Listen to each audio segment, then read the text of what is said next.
dans une chambre, qu'est-ce qui se passe ? Il y a des émotions, mais surtout une rencontre d'être à être. On ne vient pas voir ces personnes parce qu'elles ont une pathologie ou pour faire quelque chose, on vient juste les rencontrer pour ce qu'elles sont, c'est-à-dire des êtres humains. Ça a quelque chose de magique. Ça prouve qu'une humanité existe encore. Et ce, jusqu'au bout de la vie.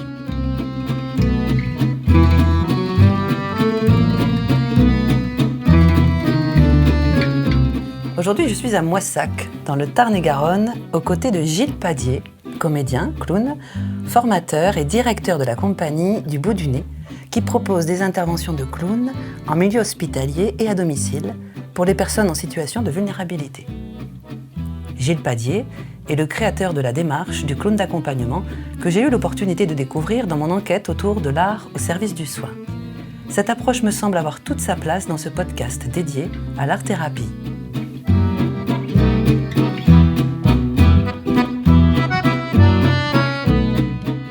Alors Gilles, merci de nous accueillir avec ce texte et dans tes murs. Aujourd'hui, tu nous reçois à ton domicile et non dans les bureaux de la compagnie. Alors on sent bien au travers des mots que tu viens de nous lire toute la dimension humaine de ta démarche d'accompagnement. Et c'est ça qui nous intéresse. J'aimerais alors que tu nous donnes ta définition du clown d'accompagnement. Alors d'abord, je suis ravi de vous accueillir ici. Je trouve que c'est bien de parler de sa maison. Quand on parle de clown, peut-être avant de rentrer dans la question que tu me poses, à savoir c'est quoi la définition du clown d'accompagnement, on va peut-être déjà juste commencer par de quel clown on parle. Pour ma part, j'ai rencontré ce personnage dans les années 80. Et à l'époque, il y avait toute une émergence d'un nouveau clown. D'ailleurs, j'avais lu un article qui s'intitulait comme ça « Le clown est mort, vive le clown ». Voilà, le clown de cirque, en tout cas, je pense que c'est de ça dont parlait l'article. Et un nouveau clown, peut-être un clown qui prend ses racines effectivement dans la rencontre de son propre clown, puisque c'était une démarche à l'époque dans laquelle je me suis inscrite, à savoir faire des formations pour rencontrer son propre clown. Ce clown-là, c'est aller à la rencontre de soi pour aller à la rencontre des autres et peut-être sur un espace autre que celui de la scène. En tout cas, c'est ce qui, moi, m'a animé et qui a fondé peut-être les débuts de cette pratique du clown que j'ai ensuite appelé clown d'accompagnement. Je me suis formé dans les années 90, fin 90, à une pratique qui s'appelle le clown relationnel. Ce qui m'a donné en tout cas tout l'outillage pour pouvoir effectivement envisager cette pratique du clown auprès de publics en situation de vulnérabilité. Alors pour donner la définition, pour aller peut-être plus rapidement à la question, le clown d'accompagnement, c'est tenter d'aller à la rencontre de publics en situation de vulnérabilité, de grande fragilité, voilà, qu'on peut retrouver notamment dans les milieux hospitaliers, par la voie du clown. C'est-à-dire par le fait que le clown aille les rencontrer. Donc la voie du clown, c'est l'approche autour de la sensibilité, autour de la question de l'empathie, et que le clown ne vient pas faire quelque chose, il ne vient pas produire un numéro ou produire quelque chose, mais plutôt, effectivement, il va mettre son art au service de cette relation.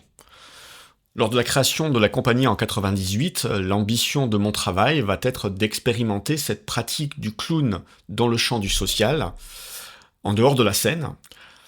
Et si la scène, en dehors, a ses codes, des modèles, eh bien, c'est de voir comment, effectivement, on va pouvoir apporter des choses du théâtre, par exemple, dans la scène sociale. Voilà, donc le concept clown d'accompagnement est né de ce travail, de cette recherche. Voilà ce que je dirais de cette approche. Alors, j'aimerais que tu nous expliques peut-être dans les grandes lignes ton parcours professionnel. Comment tu en es venu à ce clown d'accompagnement et quel a été le cheminement ? Ce qui va peut-être aussi compléter cette première question. Alors là, ça remonte à loin. Le point de départ, c'est dans les années début 80, où je me suis mis à faire du théâtre. Voilà, et à rentrer dans un cours de théâtre à Montauban, auprès de Jean Durosier. Et j'ai commencé comme ça à découvrir cette pratique de comédien. Je crois que 6 mois après, je co-participais à créer la première compagnie, qui était le Théâtre du Paradoxe. Et en avril, le 1er avril 1987, on a mis les pieds, j'ai mis les pieds sur la scène du théâtre Olympe de Gouges, à Montauban. C'était mes débuts. Plus tard, donc, j'ai découvert le métier de comédien en me formant à l'Œil du Silence. Donc, l'Œil du Silence qui était dirigé par Anne Sicot, donc la femme du mime Marceau. Je suis resté dans cette école pendant 3 ans et j'ai travaillé pendant 2 ans avec le Théâtre de la Sphère. Donc ça, c'était mes débuts et c'est ce qui a fondé, on va dire, ma pratique d'artiste. Bien plus tard, il y a exactement 38 ans, j'ai découvert le clown dans une formation avec Alain Gautret, à Triel, en Auvergne. Ça a été ma première rencontre avec le clown. Et ça a révélé quelque chose chez moi où je me considérais comme... en tout cas, on me considérait comme un artiste plutôt dramatique, de voir qu'effectivement, il y avait des potentialités, en tout cas dans une recherche à faire pour moi, d'aller vers ce qu'on appelait le comique, en tout cas, quelque chose de différent. Et ça a été une révélation pour moi. À partir de là, j'ai commencé un travail. Je me suis ensuite formé avec Vincent Rouche, donc sur Paris. Sur une approche du clown un peu plus sensible et qui m'a donné l'envie effectivement de créer cette compagnie, la Compagnie du Bout du Nez, en 98. À la création de la compagnie, une des comédiennes intervenait en milieu hospitalier à l'hôpital de Clermont-Ferrand. L'équipe, en tout cas, de démarrage, de départ de cette association, ça nous a interpellés. On a eu envie donc de se former à cette pratique du clown en milieu de soins, qui pour moi nécessitait effectivement d'avoir un bagage complémentaire que celui de comédien. Et donc, après quelques recherches, on avait pris conscience qu'il y avait une association qui s'appelle Le Rire Médecin, qui existait à Paris. Mais on n'a pas trouvé la porte d'entrée pour pouvoir se former auprès d'eux. Donc du coup, on a été en Belgique se former auprès de Christian Moffard sur la pratique du clown relationnel. Donc à visée thérapeutique, puisque sa pratique était destinée dans une pratique d'art-thérapeute. Voilà, ce qui, pour le coup, j'ai fait 3 ans de formation en Belgique, qui ensuite m'a questionné, ça a cheminé, ça a fondé tout un cheminement, c'est-à-dire est-ce qu'effectivement c'est une pratique d'art-thérapeute que j'ai envie d'appliquer, ou est-ce que c'est une pratique de comédien au service de la thérapie, ou en tout cas d'un travail dit thérapeutique, quoi. Et je pense que c'est ça qui a fondé mon travail.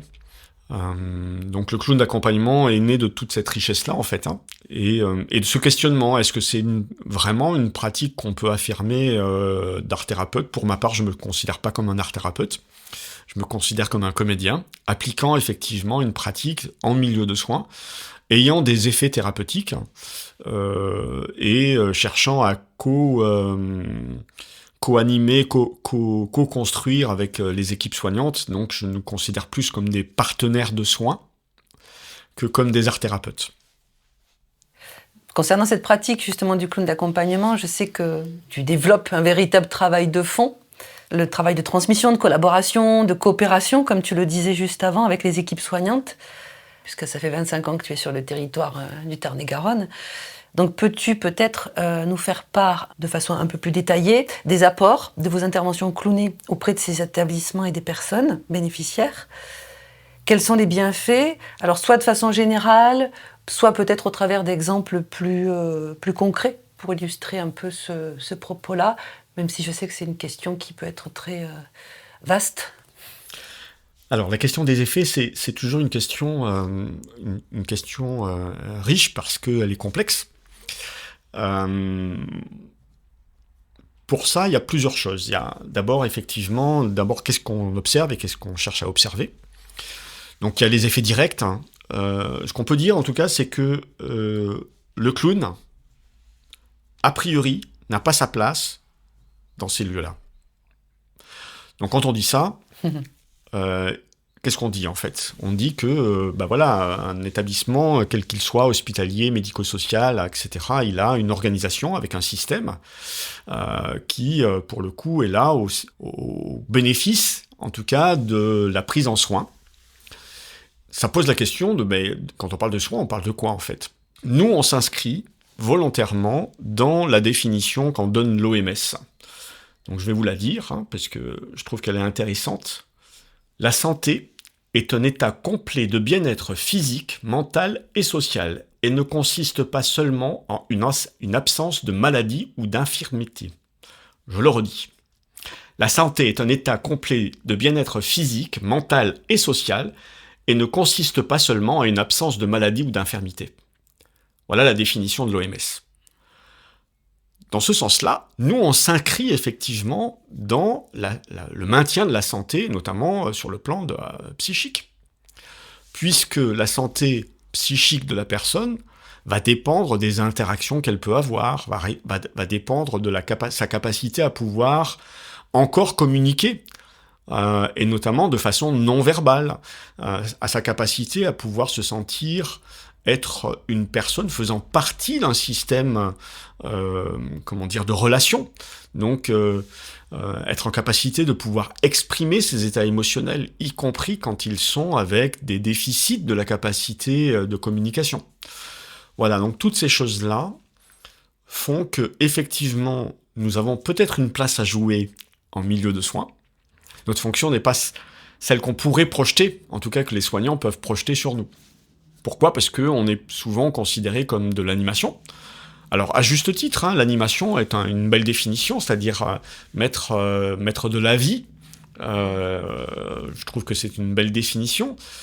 Maintenant, à quel endroit, nous, on cherche à agir ? Parce que ça pose cette question-là. C'est-à-dire que l'artiste qui intervient dans le milieu de soins, est-ce que le fait de venir rechercher des effets ou avoir des effets auprès d'un bénéficiaire, quel qu'il soit, une personne âgée, un soignant, une famille, comme notre présence est incongrue, on a forcément des effets. Parce qu'on crée l'effet de surprise déjà. Et donc, de cet effet de surprise, eh bien, on vient susciter des réactions qui sont parfois surprenantes parce qu'on ne les attend pas. Et donc, de ce point de vue-là, eh bien, on vient réveiller la vie qui peut être là, on vient réveiller, on vient surprendre, on vient parfois décadrer, dans le sens de sortir du cadre, et que de ce point de vue-là, eh bien, on a des effets immédiats. Donc ça, c'est le premier effet. Il y a le deuxième effet qui se coule, qui est probablement ce à quoi on cherche à participer. D'où l'importance de ce travail de collaboration, voire de coopération avec les équipes. Parce que notre regard sur la personne âgée, il n'est pas celui d'un soignant. Donc on va venir poser des questions, on va venir interroger sur des besoins, en tout cas, qu'on peut avoir, à savoir, par exemple, quels sont les centres d'intérêt de la personne, en quoi cette personne-là, ça serait quoi le projet de vie pensé pour elle, ou pensé avec elle. Voilà, puisque après tout, elle est peut-être effectivement en situation d'être dans une institution, puisqu'elle se retrouve ne pas pouvoir vivre normalement à son domicile. Et donc, du coup, comment on l'invite effectivement à participer, cette personne, à ce projet-là. Donc, on pose des questions qui sont parfois surprenantes pour les équipes. On se rend compte aussi que, en fait, c'est pas qu'une personne qui est rentrée en institution. C'est toute une famille. Et que de ce point de vue-là, eh bien, la relation qu'on peut avoir avec la famille, est-ce qu'elle se fait de façon par des opportunités, par des jeux de hasard, ou est-ce qu'on peut co-construire avec eux quelque chose ? Voilà, avec les équipes, j'entends.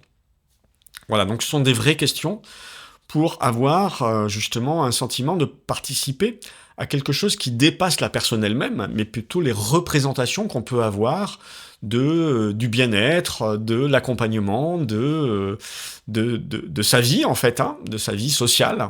Voilà, est-ce qu'on lui amène une distraction ou est-ce qu'on participe effectivement à faire émerger peut-être des émotions, Des émotions qui, pour le coup, sont parfois dans des pathologies récurrentes, où on s'aperçoit, par exemple, qu'une personne va revivre, redire des situations qui sont bloquées. Et en quoi, effectivement, le jeu des clowns peut être aidant là-dessus. Voilà, par exemple, on s'est aperçu que dans les pratiques, le jeu symbolique n'est pas quelque chose d'anodin. Alors, quand on parle de jeu symbolique, on parle de quoi ? Je vais prendre un exemple sur une intervention en soins palliatifs. Une fois, on intervient auprès d'un monsieur donc qui a un cancer et qui est en fin de vie. Et il est avec son papa. Au mur est affiché les photos de ses enfants. Donc des petits-enfants du grand-père qui est là et du papa qui est là. Et en regardant ensemble les photos, il nous dit « Moi aussi, je souhaiterais être un clown pour mes enfants. Est-ce que vous pourriez me passer votre nez pour qu'on prenne une photo ?» Je dis, ça c'est une très bonne idée. Effectivement que je pense que vous avez tout le potentiel de pouvoir être un clown pour vos enfants. Et donc, avec grand plaisir pour moi de vous passer mon nez. Et il se passe un moment magique que le grand-père prend son smartphone pour pouvoir filmer la scène. Et donc, on est dans un jeu symbolique extraordinaire.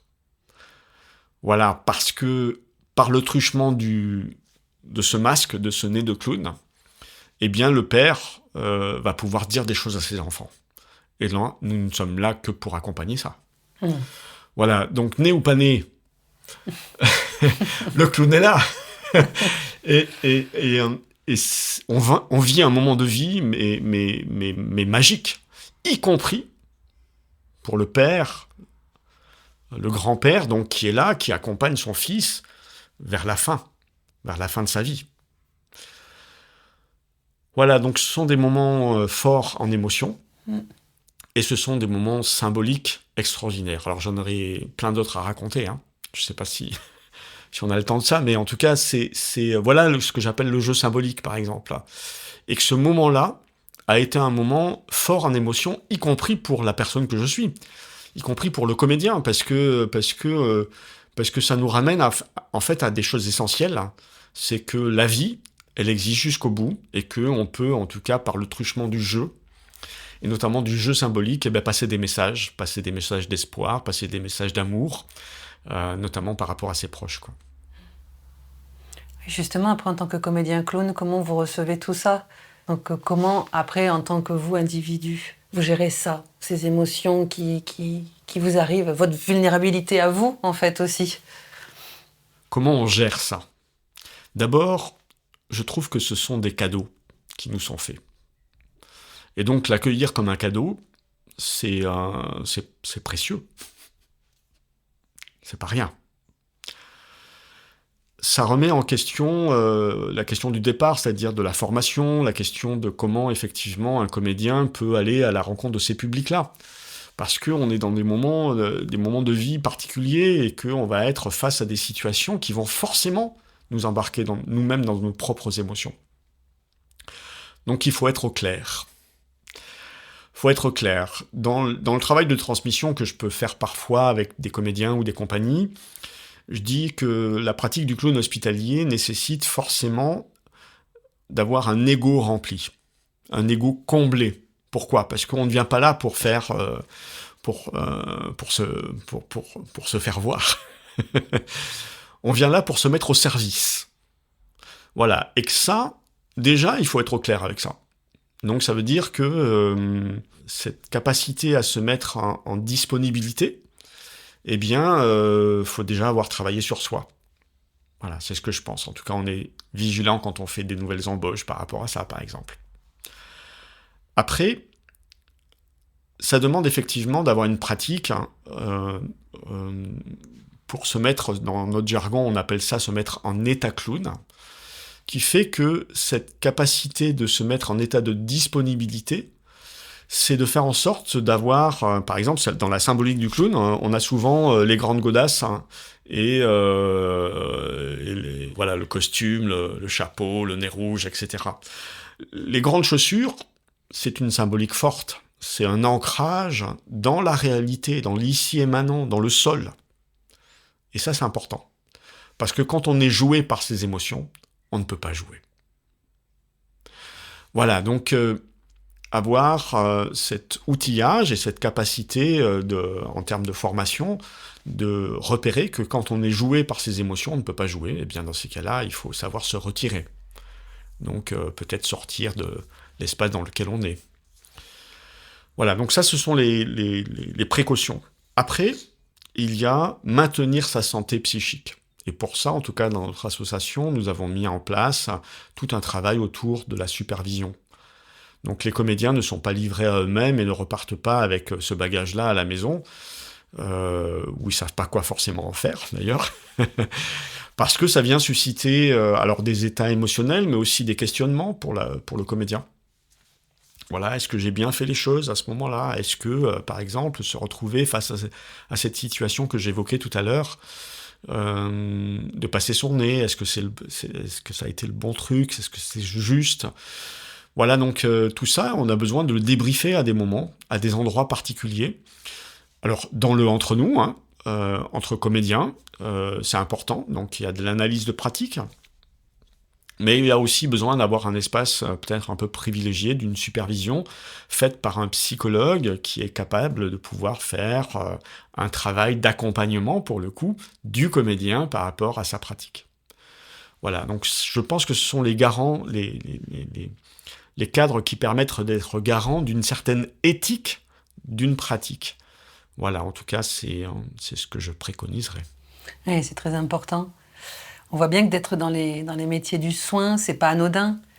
Et c'est encore moins le fruit du hasard, puisque quand on devient art-thérapeute ou quand on devient artiste impliqué dans le milieu du soin, ça pose la question de qu'est-ce qu'on vient soigner, qu'est-ce qu'on vient réparer. Qu'en penses-tu de ça, de la motivation de la personne qui va se mettre à cet endroit du clown d'accompagnement? Pour ma part, il me semble que si on vient avec l'idée de soigner, on est à côté. C'est avant tout un travail sur la rencontre. J'attache particulièrement d'importance à faire en sorte de ne pas se prétendre être un thérapeute, en ce sens que on est juste là peut-être pour créer une rencontre. On va créer les conditions de la rencontre. Ça oui, sur les conditions de la rencontre, je vais y venir après. Mais qu'est-ce qu'on vient soigner? Je pense que nous n'avons pas beaucoup de pouvoir. Et en tout cas, si on prétend en avoir, soit on le fait avec beaucoup d'emphase, et dans ces cas-là, on en fait un jeu, et dans ces cas-là, effectivement, on a le pouvoir peut-être de faire beaucoup de choses. Mais sérieusement, je pense que le pouvoir appartient à l'autre. Et ça, c'est important. Donc, créer les conditions, je voudrais faire référence à justement à des choses qui m'ont mis en réflexion par rapport à cette question. Par exemple, l'artiste qui vient là, sa mission, si c'est la rencontre, alors il va y aller avec beaucoup de sincérité, beaucoup d'authenticité, beaucoup de sensibilité. Parce que la rencontre, c'est déjà le début de quelque chose. Le fait que le comédien ait connaissance de la situation de la personne, du point de vue de sa pathologie, de sa capacité, en tout cas de ce que peuvent en nommer les équipes soignantes, c'est important et intéressant. Pourquoi? Parce que ça va nous donner des éléments un peu factuels pour lesquels il ne faut pas les interpréter non plus comme je vais me mettre en mission. Parce que je pense que ça serait un piège. La capacité du comédien n'est pas la capacité du clown. Parce que le comédien est la personne, en tout cas, pour moi, il y a trois notions. L'individu, qui je suis, le comédien, qui est sa capacité d'avoir un outillage de comédien. Hein, donc il a les outils. Et puis il y a le personnage, le clown, qui pour le coup va lui se retrouver en situation, dans l'ici et maintenant. Et par rapport à ça, le clown, en tout cas dans sa pratique, va permettre non pas de chercher à soigner quelqu'un, à soigner quelque chose, mais plutôt effectivement à jouer de certaines choses. Et donc dans l'ici et maintenant, il y a des situations, donc par exemple dans sa façon d'entrer. Par exemple, les entrées, elles sont vraiment importantes. Si on sait que la personne, par exemple, est en des difficultés par rapport à aller dans la relation avec les clowns. Il y a quelques années maintenant de ça, mais c'était un exemple qui m'a marqué, moi, parce que c'était un monsieur qui était venu dans un établissement du Lot. Il avait fait le choix de s'éloigner de sa famille. C'était quelqu'un un monsieur qui allait sur sa 100e année. 100 ans. Qu'est-ce que je fais encore sur Terre ? Il avait toute sa tête. Il ne voulait pas faire souffrir sa famille. Et il avait décidé d'aller dans une maison de retraite, éloigné de sa famille, pour pas qu'il se voie dépérir, qu'il le voie dépérir. Et il voulait mourir. C'était son objectif. La première fois que les équipes nous parlent de ce monsieur, il nous dit, on va tenter d'aller le voir. Ok, on tente la rencontre. Et là, il nous regarde. Mais qu'est-ce que vous faites là ? Laissez-moi tranquille. Une fois, 2 fois, 3 fois, 4 fois. À chaque fois, on se prenait une veste avec lui.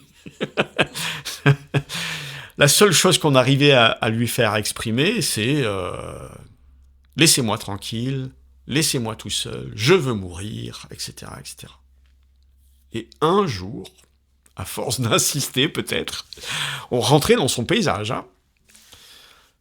Eh bien, on ose une question, probablement, je ne me rappelle plus le détail de ça, mais on ose une question et il se met à se raconter, à nous raconter. À partir de ce jour-là, il nous a pris en sympathie. Et on a eu des retours des équipes en disant, en fait, les clowns, ils m'ont compris. C'était incroyable. Et à partir de ce jour, on a pu rentrer dans des choses beaucoup plus ludiques avec lui, beaucoup plus légères. Mais on avait créé, et c'est là où la fameuse phrase du Petit Prince, le renard qui dit « apprivoise-moi », faisait sens pour nous, parce qu'on s'était aperçu effectivement qu'il fallait apprivoiser ce monsieur et faire en sorte qu'on rentre dans une relation sur la durée, où petit à petit, les représentations qu'il pouvait avoir du personnage du clown, de qu'est-ce qu'on venait faire là, qu'on cherchait pas forcément à créer quelque chose pour lui faire plaisir, ou voilà, eh bien c'était ça. Donc oui, je pense que nous ne sommes pas grand-chose dans un établissement. On n'est pas là pour venir soigner la personne, mais peut-être pour ouvrir un espace qui lui permettra peut-être de penser des blessures, ou de faire en sorte qu'il trouve le chemin pour effectivement trouver du sens. À partir du moment où on crée la relation, je pense qu'on peut aller plus loin après. Voilà. Et que nous avons une responsabilité, par contre, c'est de faire que des moments ordinaires deviennent des moments extraordinaires. Voilà. Et que ça, c'est une responsabilité, par contre.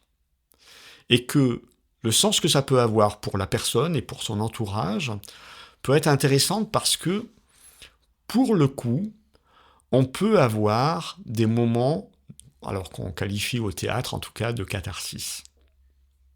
Voilà. Pourquoi, par exemple, et le phénomène de catharsis, par exemple, est reconnu dans le théâtre plutôt dans la tragédie. Le clown, et ça c'est intéressant, le clown n'est pas dans le drame, il est dans le tragicomique. Parce qu'il va lui-même se projeter dans le jeu. Voilà, et qu'une situation qui est dramatique, il va tenter de la transformer en tragédie. Parce que la tragédie amène une certaine verticalité, parce que le clown va pouvoir se projeter en tant que personnage dans cette tragédie. Il n'est pas le drame de l'autre, mais lui-même va se mettre dans une dramaturgie. Et il va en faire un tragique qui fait qu'il va solliciter, par exemple, l'aide de la personne. C'est-à-dire, on va renverser une situation. Ça, c'est la responsabilité du comédien et du clown qui intervient en milieu de soins. Oui, et puis la capacité à dépasser les limites, d'amener aussi à ce dépassement avec l'imaginaire qui peut convoquer. Oui, parce que les outils, c'est ça, c'est l'imaginaire. Tout un travail qui m'avait beaucoup animé à l'époque et pour lequel je pense être aujourd'hui en accord, en tout cas en résonance. Je pense à Gaston Bachelard. Gaston Bachelard, qui est donc un philosophe, un poète, un homme extraordinaire qui a écrit justement sur les rêveries. Voilà, je voudrais juste vous lire un petit passage que j'ai recueilli tout à l'heure. Voilà, il parle de la poétique. En référence à Gaston Bachelard, les rêveries sont celles de l'enfance et même de la naissance. Il évoque les notions d'espace et de temps, fusionne avec les éléments, fait la différence entre le rêve et la rêverie, entre l'inconscient et le conscient. Le lâcher-prise de la rêverie est une ouverture au monde dans l'émerveillement poétique qui se diffuse dans une correspondance rayonnante. Moi, ça me parle. Parce que je pense que l'art devient un outil pour agir sur la matière humaine et sur sa psyché. Voilà, je pense, au travers de ces mots, que c'est peut-être une façon de raisonner notre travail de clown d'accompagnement. Que l'art permet un autre chemin, un autre accès. Oui. Peux-tu partager maintenant avec nous plus personnellement ce qui t'anime depuis 30 ans dans ce métier ? Et j'aimerais là connaître peut-être ta raison profonde de ce qui t'anime au plus profond de toi dans ces 30 ans de vie, là, d'expérience, de compagnie, de comédien, de clown, d'inspiration aussi de cette citation que tu viens de nous lire, le fond du fond. C'est osé, de poser cette question. C'est osé. Alors, dans le fond du fond, si je refais référence à Gaston Bachelard, là, c'est l'enfance, effectivement. Pour moi, dans mon parcours, l'enfant blessé que je suis, c'est retrouver dans cette pratique de comédien, de clown, etc., à penser ses blessures, forcément. Donc cet enfant blessé qui se pensait être plutôt timide, plutôt introverti, plutôt réservé, maladroit, malhabile, ayant une envie de rêver le monde. Voilà. Et dans mon adolescence, je cherchais à m'ouvrir dans un monde plus politique, dans un monde plus engagé. Je m'intéressais, par exemple, j'avais des lectures sur le communisme, des choses folles, quoi.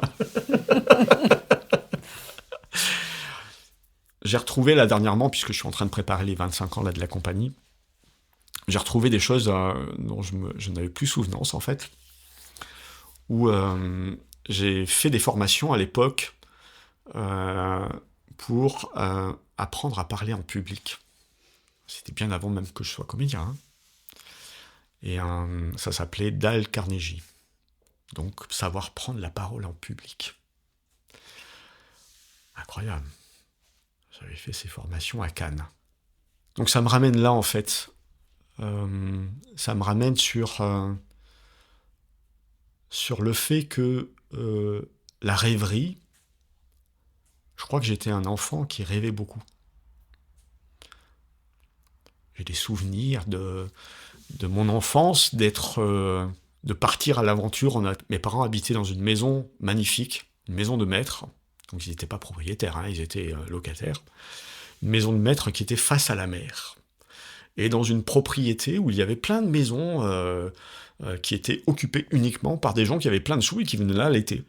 Eh bien, moi, j'étais un Robin des Bois, où j'allais dans ces maisons, les jardins de ces maisons l'hiver, et je me racontais des tas d'histoires. Tu volais des choses alors ou... Non, je volais pas. je volais des moments, je volais des instants. Je pense que ça, c'est mon enfant intérieur qui s'anime et qui a pris une place dans ma vie, en fait. Hein, et je pense que c'est ça qui s'est révélé dans cette rencontre avec le clown, c'est qu'il a donné la possibilité de pouvoir mettre en lumière des choses qui étaient dans l'ombre. Voilà. Je pense que c'est ça qui m'animera jusqu'au bout. C'est pas pour rien que mon personnage de clown s'appelle Robin, et Robin des Bois, c'est pour moi effectivement une recherche de justice, une recherche d'équité, une recherche de faire que ce qui semble... Par exemple, je crois que c'est au Japon, on en parlait l'autre jour avec un ami à moi, où les objets qui sont cassés sont réparés avec de l'or. C'est extraordinaire. Je ne me rappelle plus le nom d'ailleurs de... Comment ça s'appelle ça, ça a un nom. Et je trouve que c'est d'une poésie extraordinaire, quoi. Et l'or n'est pas rien, parce que c'est une matière noble. Hein. Réparer ces objets fêlés avec de l'or. Voilà, je pense que c'est ça qu'on cherche à faire, en tout cas que je cherche à faire. Merci beaucoup pour cette sincérité. Donc, on pourrait dire que tu as plus vécu tes rêves que rêvé ta vie. Si on regarde un petit peu dans le rétroviseur. Oui, et devant, parce que je pense qu'il n'y a que l'instant présent déjà qui existe. Ça, je le pense vraiment très fort. Et donc, parfois, effectivement, la nostalgie me rattrape comme ça, surtout dans des périodes comme en ce moment où je regarde fort dans le rétro. Mais en même temps, c'est une belle nostalgie dans le sens où je me dis waouh, ah ouais, un chemin quoi. Et en même temps, une envie de précieuse hein, de cultiver l'art du présent, parce qu'il n'y a que ça qui existe. Et je pense que la rencontre avec les personnes âgées me met vraiment ça en évidence, parce que quand on n'a plus la mémoire pour souvenir, il n'existe que ça. Mais quel moment, quel cadeau, quelle beauté, parce que ce sont des êtres fêlés, et j'aime bien cette citation de... Je ne me rappelle plus de qui d'ailleurs, qui dit « Heureux les fêlés car ils laissent passer la lumière ». Voilà, donc j'espère bien être fêlé jusqu'au bout. On te recoudra avec du fil d'or. Alors, on a un peu regardé là dans les 25 ans qui sont passés. Si on regarde un peu du côté des 25 ans à venir, comment vois-tu la suite de la compagnie et qu'en est-il peut-être de la question de la transmission de toute cette expérience ou de toute cette œuvre que tu as accomplie? Presque on peut parler d'œuvre, non? Oui, en tout cas, ça me... c'est peut-être prétentieux, mais ça me va. En tout cas, je cherche à faire œuvre, oui, oui, ça oui. Bah, d'abord, pour moi, il y a une certaine fierté, effectivement, pas forcément de moi, mais allez, je vais être honnête jusqu'au bout, d'avoir osé prendre les risques que j'ai pu prendre. Quand je dis risque, c'est risque de vivre, hein, juste ça. De vivre des choses gonflées, osées, voilà. Et je fais confiance en ce qui m'anime. Alors certains l'appellent la bonne étoile, l'intuition, enfin voilà. Bon. Je pense être dans ma légende, comme dirait Paolo Coelho. Donc, je suis assez fier de ça. Mais le chemin n'est pas terminé, et pour moi, il est temps, je pense, de penser en tout cas à la transmission, au relais, à donner relais. Voilà, donc ce sont des choses qui m'animent. Après, la compagnie, c'est un outil. Mon métier, c'est une passion. C'est aussi... c'est pour ça que je me suis pas mal investi également dans la fédération des associations de clowns hospitaliers, parce que je pense que ce métier, il est à défendre, et il a une place dans notre société. Voilà. Et c'est un art à part entier. C'est pas juste un artiste qui intervient en milieu de soins, c'est un art à part entier. Et souvent, je me pose la question, j'ai pas encore les réponses à ça, en quoi cette pratique du clown en milieu de soins est-elle singulier d'autres pratiques d'art-thérapie ou d'autres pratiques, comme aujourd'hui par exemple, on pense aux animaux qui viennent en milieu hospitalier, voilà, qui est différent, mais qui ont des effets, on va dire, plus ou moins similaires. Qu'est-ce qui est singulier dans notre travail? Voilà, ça c'est une vraie question pour moi. J'ai pas encore tout à fait la réponse, mais je pense que incarner en tout cas cette pratique, ça nécessite de penser plus que soi. Donc j'entends par là, il y a le métier en lui-même, il y a les effets en tout cas qu'on cherche à produire, ou en tout cas avec lesquels on cherche à travailler, etc. Et plus que soi, c'est le fait de le penser en termes de projet, je vais aller jusque-là, un projet de société. C'est-à-dire que c'est pas pour rien que, par exemple, ce personnage, il est cousin des fous du roi. Donc, en quoi, effectivement, ce personnage du clown peut aussi côtoyer aujourd'hui les rois d'aujourd'hui, quoi. Donc, les politiques, au sens large du terme, pas la politique, mais les politiques, ceux qui ont le pouvoir d'agir. Voilà, parce que je pense que le clown est un bel allié pour aider au pouvoir d'agir. Voilà, donc j'ai envie de mettre mon énergie sur la suite, le reste qui me reste à vivre, à ça, c'est-à-dire à participer, à peut-être témoigner, partager, transmettre, voilà. Ça appelle une autre question, qui est le sens et la place de l'art au service du soin dans la société aujourd'hui. Peut-être plus dans la dimension du clown sociétal qui t'est cher, si on peut aborder ce sujet-là. Je pense que l'art a toujours côtoyé le milieu de soins. Quand je dis ça, c'est que, en tout cas dans mes études, en art-thérapie, j'avais travaillé sur le chaman, donc l'homme médecin, et l'artiste, hein, en réalité, ne font qu'un au départ. Parce que le chaman va utiliser des outils d'artiste, de manipulation, de théâtralité, de jeu symbolique, justement, hein, par la transe, enfin, voilà, tous ces phénomènes-là.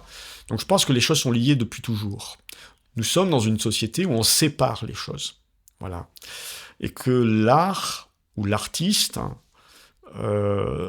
il a une place dans la société particulière, parce qu'il produit, par ses œuvres, parce qu'il offre, que l'on soit un peintre, un cinéaste, etc., eh bien, l'art est là pour amener des états émotionnels. L'art est là pour venir toucher, l'art est là pour venir faire réfléchir. L'art est là pour aider à transformer. Pour ma part, en tout cas c'est le témoignage que j'apporte là aujourd'hui, j'ai choisi un axe particulier qui est effectivement l'interaction directe, hein, sur la scène sociale, dans le milieu social, dans la société, pas sur la scène de théâtre, parce que c'est un axe qui m'a animé. Donc je pense qu'on a une place. Je pense qu'on a une place en milieu de soins parce qu'on vient re-questionner ce qu'est aujourd'hui le milieu de soins. Voilà, et que le prendre soin de l'autre. On voit toutes les catastrophes qui arrivent aujourd'hui, voilà, en ce moment avec le séisme, la guerre, voilà, toutes ces choses-là, la vulnérabilité, il y en a partout, voilà, et pas que dans les milieux de soins. Donc on doit repenser une société différente, hein, et je pense qu'on a une place par rapport à ça, pour penser l'avenir, pour rêver l'avenir, parce que si on ne le rêve pas, eh bien, il est difficile de le réaliser. Donc oui, je pense qu'on on se doit, en tout cas, moi je me sens cette responsabilité de participer à ce projet de société, oui. Oui. C'est ce que j'ai, en tout cas, je peux constater aujourd'hui que j'ai choisi ça. Bah écoute Gilles, merci beaucoup pour nous avoir parlé avec à cœur ouvert, j'ai envie de dire, avec toute la délicatesse qui t'habite aussi. Moi je suis très émue de notre échange et ravie. J'aimerais te laisser le mot de la fin, en fait, peut-être pour clore. Si toi, tu as une citation, une phrase clé qui fait sens pour toi dans tout ce travail du clown d'accompagnement. Juste une image qui me vient. Il y a quelques années de ça, on a fait un travail avec une autre compagnie pour transmettre notre savoir. Et le titre de du film qui a été réalisé était l'effet papillon. L'effet papillon, c'est une autre image qui raconte ça, c'est-à-dire que ce qui est fragile, ce qui semble être fragile, ce qui semble être éphémère, voilà, un papillon, ça ne vit pas longtemps, un papillon, ça a des toutes petites ailes, dès qu'on le touche, voilà, on enlève sa poussière magique. Ça a son importance parce que un battement d'aile d'un côté peut amener un ouragan de l'autre côté. Et espérons que ça soit un ouragan de joie. Une autre image qui me vient, c'est que dès le départ de mon travail, en tout cas sur le travail du clown, j'ai cherché à transmettre. Parce que transmettre, c'était aussi une façon de m'approprier cette pratique. Et donc, l'intitulé que je donnais à mes formations, c'est « En chacun de nous existe un clown ». Voilà, donc je rêve à ce que chacun puisse trouver le sien. On va aller le chercher. Merci beaucoup. Merci. Je vous remercie pour votre écoute et si vous avez aimé ce podcast, n'hésitez pas à vous y abonner. Je vous dis à bientôt pour de nouvelles rencontres animées.